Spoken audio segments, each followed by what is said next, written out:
So here's Terra's algorithmic market model, because again, it is an algorithmic stablecoin. So it's not just like, hey, we're Circle Bank and we have $100,000 cash. We're gonna make $100,000 of US. We're gonna make 100,000, USDC, and we're gonna back that by our actual money. So people want to come and bring their USDC in to trade it. We'll give them $1.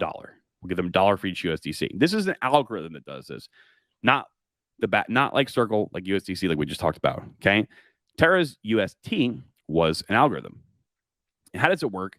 So basically, guys, if the pegging of the UST stablecoin goes greater than $1, then you take the other native asset, Luna, and you burn it to increase the UST supply.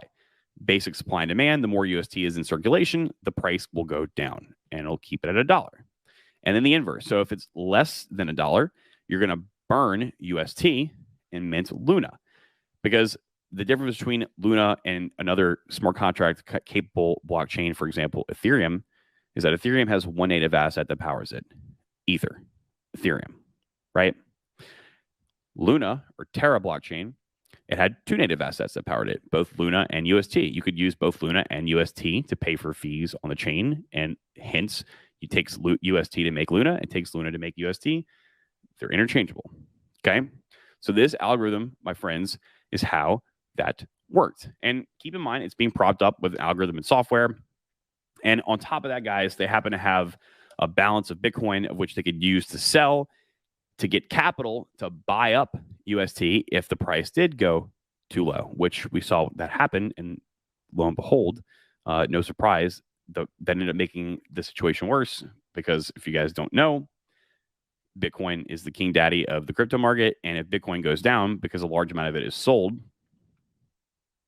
everything else goes down. So yeah, they sold a lot of Bitcoin on their balance sheet to be able to get the liquidity and the capital to buy enough UST to move the price back up. But it might have done that temporarily. But then Bitcoin's price went down because they sold like $1.5 billion worth of Bitcoin to do that, or whatever the crazy amount is. And then Bitcoin went down again. And then, of course, Luna went down with it as well right after, right? So, guys, back to how this works. I think that's good enough explanation right there, because to go any further in explanation than this, guys, it's a tad bit complicated, and I don't think it's necessary. Just know that that's the difference between something like USDT and USDC and UST. Okay,